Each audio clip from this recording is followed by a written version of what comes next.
स्वर्ग जाने का असली हकदार कौन है, वो कौन सा पाप है जिसे करने वाले मनुष्य को नरक जाने से कोई नहीं रोक सकता।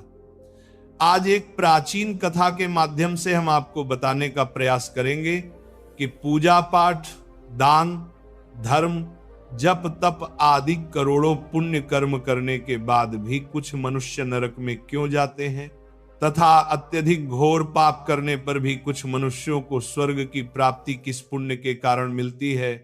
ऐसा कौन सा पुण्य है जो मनुष्य के करोड़ों पापों का नाश कर देता है, और ऐसा कौन सा पाप है जो उसके करोड़ों पुण्यों को नष्ट कर डालता है। भगवान विष्णु क्षीर सागर में देवी लक्ष्मी के साथ शेषनाग की शैया पर विश्राम कर रहे थे। जल की लहरें शांत रूप से बह रही थीं और आकाश में एक दिव्य शांति फैली हुई थी। उसी समय देवर्षि नारद वहां उपस्थित हुए। उनके चेहरे पर चिंता की रेखाएं थीं। भगवान विष्णु ने उन्हें देखते ही कहा, आइए देवर्षि, क्षीर सागर में आपका स्वागत है। आज किस प्रयोजन से पधारे हैं? अवश्य ही कोई महत्वपूर्ण समाचार लेकर आए होंगे। नारद जी ने भगवान विष्णु को प्रणाम किया और बोले, हे प्रभु, मैं यमपुरी की यात्रा करके आ रहा हूं। वहां मैंने एक अद्भुत घटना देखी जो मेरी समझ से परे है। मैंने देखा कि कुछ पुण्यात्माएं नरक में जा रही थीं, जबकि कुछ पापी स्वर्ग में। यह देखकर मुझे बड़ा आश्चर्य हुआ। कृपया बताइए कि कौन नरक जाता है और कौन स्वर्ग, और यह कैसे तय होता है।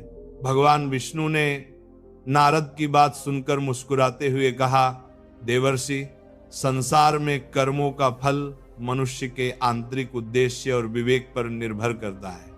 कई बार जो प्रकट रूप से पुण्य दिखते हैं वे भी पाप हो सकते हैं। इस विषय में एक प्राचीन कथा कही जाती है जो आज मैं आपको सुनाता हूं। इस कथा को सुनकर आपके सभी प्रश्नों के उत्तर मिल जाएंगे। इसीलिए आप इस कथा को ध्यान से पूरा अवश्य सुनिए, क्योंकि जो भी इस कथा का श्रवण करता है उसके कोटि कोटि पाप नष्ट होते हैं और उसे विष्णु लोक की प्राप्ति होती है। देवर्षि बोले, हे प्रभु, आपके मुख से इस कथा को सुनना मेरा सौभाग्य है। मैं इसे ध्यान पूर्वक पूरा अवश्य सुनूंगा और इसका प्रचार भी करूंगा। फिर भगवान विष्णु नारद जी को वह कथा सुनाने लगे।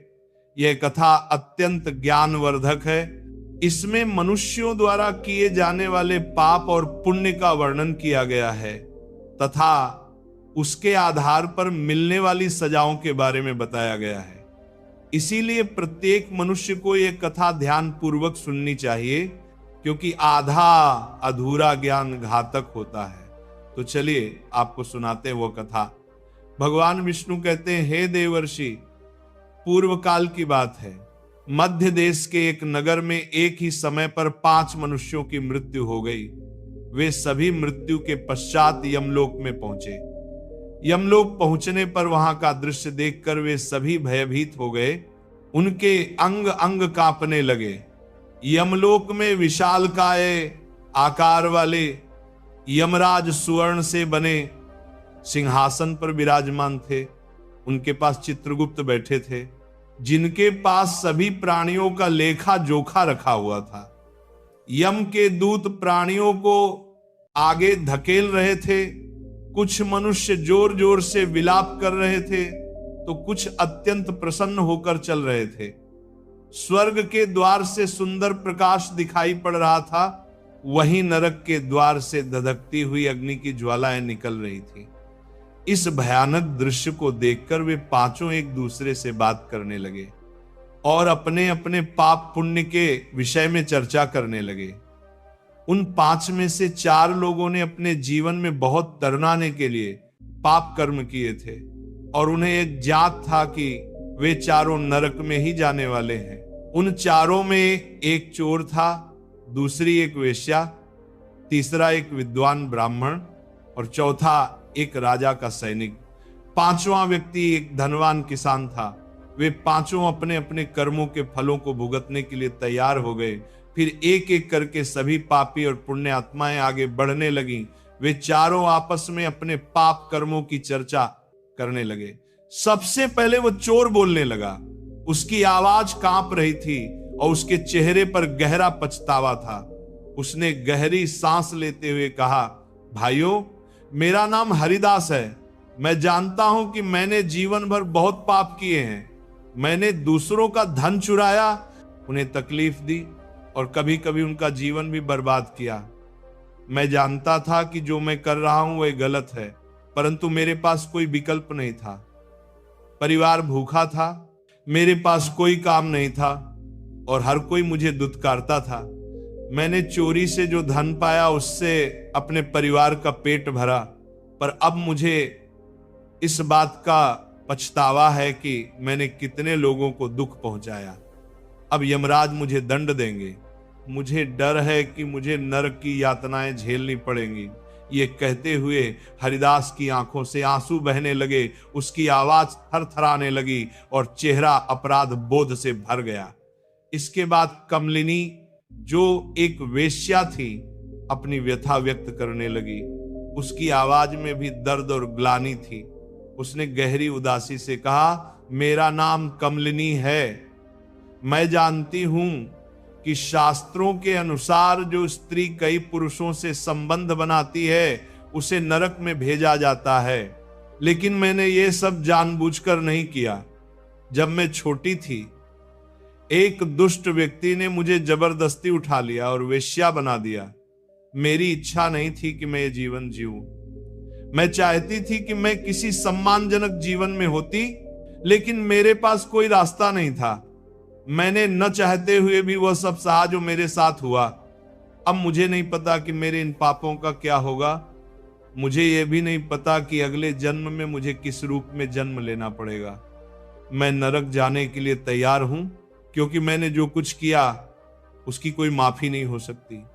कमलिनी की आंखों से आंसू बहने लगे।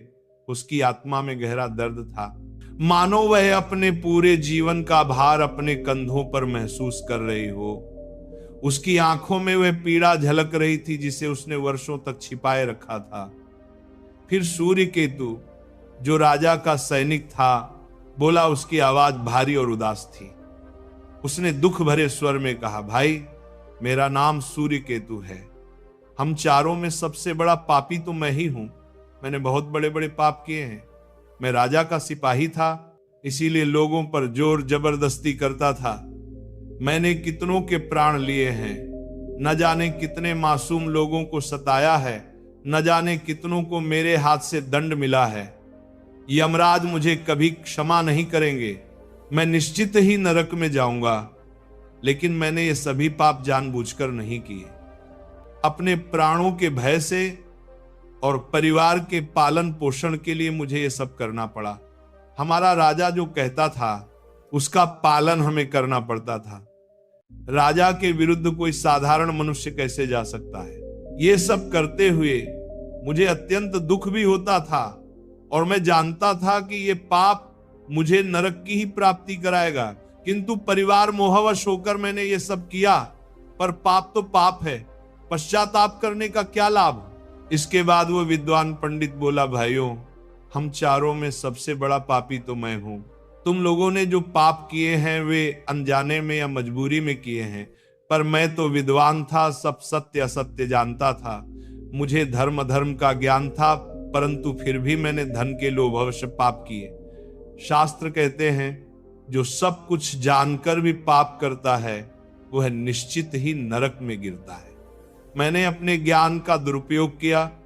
मैंने अपने ज्ञान का उपयोग लोगों की सहायता के लिए नहीं, बल्कि धन कमाने के लिए किया। मेरे घर की स्थिति अत्यंत दयनीय थी। पिता भिक्षा मांगकर गुजर बसर करते थे। मैंने सोचा कि अपने घर की गरीबी दूर करने के लिए धन लेकर ज्ञान देने में क्या बुराई है, पर यही मेरा सबसे बड़ा पाप था। शास्त्र कहते हैं, जो ब्राह्मण अपने ज्ञान का व्यापार करता है उसे नरक में जाना पड़ता है। मैंने कभी किसी को निस्वार्थ ज्ञान नहीं दिया, इसीलिए आप सब में सबसे बड़ा पापी मैं ही हूं और मुझे ही नरक में जाना पड़ेगा। वाचस्पति के चेहरे पर पश्चाताप की गहरी लकीरें थीं, आंखों में आंसू थे और सिर शर्म से झुका हुआ था। वह अपनी आत्मा के बोझ से टूटा हुआ लग रहा था। इन चारों की बातें सुनकर महिपाल जो एक घमंडी किसान था हंसने लगा। उसके चेहरे पर घमंड और अहंकार साफ झलक रहा था। उसने ताने मारते हुए कहा, तुम चारों इतने बड़े पापी हो कि तुम्हें तो नरक में जाना ही पड़ेगा। तुम लोगों ने घोर अपराध किए हैं, यमराज तुम्हें कभी माफ नहीं करेंगे। यहां मैं ही अकेला सबसे अधिक पुण्यवान हूं। मैंने अपने जीवन में बहुत पूजा पाठ किया है, ब्राह्मणों को दान दक्षिणा दी है, मैंने मृत्यु से पूर्व गाय का दान भी किया है, और अब मेरे पुत्र पौत्र मेरी आत्मा की मुक्ति के लिए बड़े बड़े कार्यक्रम कर रहे हैं। वे मेरे लिए श्राद्ध, तर्पण और यज्ञ कर रहे हैं। मेरी 3 पत्नियां और 10 पुत्र हैं। इतने लोग मेरी मुक्ति के उपाय कर रहे हैं। मैंने अपने जीवन में कभी कोई पाप नहीं किया, और यदि अनजाने में कोई पाप हुआ भी होगा तो मेरे पुत्रों के कर्मों से वह नष्ट हो जाएगा। मैं नित्य देव पूजा करता था, मंदिर जाता था और अतिथियों को भोजन कराता था। इसलिए मुझे पूरा विश्वास है कि यमराज मुझे नरक में नहीं डालेंगे। मुझे मोक्ष की प्राप्ति निश्चित है। इसके बाद वे पांचों धीरे धीरे आगे बढ़ने लगे। जब वे पांचों आत्माएं यमलोक के समीप पहुंची तो वहां का दृश्य देखकर वे स्तब्ध रह गईं। चारों दिशाओं में अद्भुत प्रकाश था, किंतु वह शांति का नहीं, न्याय का प्रकाश था, जिसमें कोई छाया नहीं, कोई छल नहीं। गरुड़ जी ने देखा कि वहां अनेक आत्माएं पंक्तिबद्ध खड़ी थी। किसी के चेहरे पर भय था, किसी पर पश्चाताप, और कुछ आत्माएं ऐसी थी जिनसे प्रकाश निकल रहा था, मानो उन्होंने अपने जीवन में धर्म के उस स्वरूप को पाया हो जो अब उन्हें मुक्त कर देगा। तभी दिव्य ध्वनि हुई, गरुड़, इन आत्माओं को धर्मराज के समक्ष प्रस्तुत करो। यमराज का सिंहासन स्वयं समय की गोद में स्थित था। न दिन वहां था न रात। उनके चारों ओर चित्रगुप्त खड़े थे, जिनके हाथों में कर्म पत्र थे, जहां प्रत्येक आत्मा का एक एक कार्य अंकित था। न कुछ छिपा, न कुछ भुलाया गया। गरुड़ जी ने पांचों आत्माओं को आगे लाकर कहा, हे धर्मराज, ये वे आत्माएं हैं जिनके जीवन कर्मों का परिणाम इन्हें आज यहां लाया है। कृपा करके इनके कर्मों का निर्णय करें। यमराज की दृष्टि स्थिर थी। एक ओर करुणा, दूसरी ओर कठोरता। उन्होंने पहले आत्मा को देखा। वह एक राजा था जिसने अपने राज्य में प्रजा पर अत्याचार किए थे, धन के लोभ में निर्दोषों को दंड दिया था। यमराज बोले, हे राजन, तुझे सामर्थ्य दिया गया था न्याय के लिए, पर तूने उसे अधर्म के लिए प्रयोग किया। तूने जनसेवा नहीं आत्म सेवा की। अब जा, तुझे वहीं भेजा जाएगा जहां लोभ और पश्चाताप दोनों एक साथ जलते हैं। रौरव नरक में उस आत्मा ने कांपते हुए मस्तक झुका लिया और पल भर में अग्नि का द्वार खुला, वह विलीन हो गया। दूसरी आत्मा एक व्यापारी की थी जिसने अपने जीवन में झूठ और छल से धन कमाया था, परंतु मृत्यु से पहले उसने एक मंदिर का निर्माण करवाया था। चित्रगुप्त बोले, इसके कर्मों में पाप अधिक हैं, किंतु अंत समय में पश्चाताप का भाव आया। धर्मराज, निर्णय आपका। यमराज ने गंभीर स्वर में कहा, जो अंत में सत्य की ओर मुड़ता है उसे दंड तो मिलेगा, पर मुक्ति का द्वार भी दिखाया जाएगा। इसे तपन नरक में भेजो। वहां यह अपने पापों का प्रायश्चित करेगा और फिर पवित्र जल से स्नान कर स्वर्गलोक के द्वार पर प्रवेश पाएगा। तीसरी आत्मा एक ब्राह्मण की थी जिसने वेदों का अध्ययन किया, परंतु ज्ञान के गर्भ में स्वयं को ईश्वर से भी ऊपर समझ लिया। यमराज बोले, ज्ञान यदि विनम्रता न सिखाए तो वह ज्ञान है। तूने मंत्र तो पढ़े पर आत्मा को नहीं समझा। जा, तू पुनर्जन्म में वही ज्ञान पुनः सीखेगा। इस बार बिना अभिमान के वह आत्मा मौन रही और धीरे धीरे प्रकाश में विलीन हो गई। चौथी आत्मा एक स्त्री की थी जिसने अपने जीवन में सेवा और त्याग का मार्ग अपनाया, किंतु जीवन भर उसे अन्याय झेलना पड़ा। धर्मराज की आंखों में करुणा चमकी। हे सती आत्मा, तूने किसी का अपकार नहीं किया, केवल सहन किया। तुझे देवलोक में स्थान दिया जाता है जहां तू शांति पूर्वक विश्राम करेगी। उस क्षण वहां एक मधुर गंध फैली। वह आत्मा स्वर्ग की दिशा में उठ गई। अब केवल 5वीं आत्मा शेष थी। वह एक साधारण व्यक्ति था। जो न पूर्ण पापी था न पूर्ण पुण्यात्मा, उसने अपने जीवन में दूसरों की सहायता भी की थी और कभी कभी क्रोध में दूसरों का अहित भी किया था। उसका मन हमेशा द्वंद्व में रहा, सही क्या है गलत क्या है। गरुड़ जी ने धीरे से कहा, हे धर्मराज, ये वही आत्मा है जो अपने कर्मों के बंधन से छूटना चाहती है पर दिशा नहीं पा सकी। यमराज कुछ क्षण मौन रहे, फिर बोले, यह आत्मा मानवता की सच्ची छवि है, अपूर्ण संघर्षशील परंतु जागरूक। इसे न नरक में भेजा जाएगा न स्वर्ग में। इसे पृथ्वी पर पुनर्जन्म दिया जाए ताकि यह अपने कर्मों के अधूरे धागे पूरे कर सके। जब यह स्वयं समझ लेगा कि सच्चा धर्म बाहर नहीं भीतर है, तभी इसे मुक्ति मिलेगी। गरुड़ जी ने सिर झुकाया। उन्होंने देखा कि पांचों आत्माएं अपने अपने मार्ग पर चली गईं, कोई अग्नि में, कोई प्रकाश में, कोई पुनर्जन्म की ओर। यमराज ने तब गरुड़ से कहा, हे विनता पुत्र, यह है कर्म का न्याय जो न कभी रुका है न कभी मिटा है। मनुष्य को भय नहीं, ज्ञान चाहिए, क्योंकि जो धर्म को समझता है उसे यम से डर नहीं लगता। गरुड़ जी ने कहा, प्रभु, इस ज्ञान को मैं पृथ्वी पर ले जाऊंगा ताकि मनुष्य समझे कि मृत्यु अंत नहीं बल्कि परिणाम है। यमराज मुस्कुराए।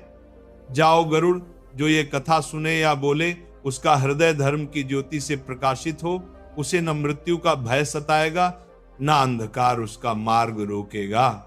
और जब गरुड़ जी लौटे तो आकाश में सूर्य उदित हो चुका था, मानो धर्म स्वयं प्रकाश बनकर लौट आया हो। उस दिन से यह कथा गरुड़ पुराण कहलाई, वह ग्रंथ जो मनुष्य को यह सिखाता है कि मृत्यु कोई अंत नहीं बल्कि आत्मा की यात्रा का अगला पड़ाव है। जो ये कथा श्रवण करता है उसके हृदय में सत्य, करुणा और कर्म का भाव जागृत होता है। जीवन क्षण भंगुर है पर कर्म शाश्वत है। इसीलिए जब तक श्वास है धर्म का पालन करो, क्योंकि अंत में यमराज नहीं पूछते कि तुमने कितना पाया, वे केवल ये पूछते हैं तुमने कितना सही किया।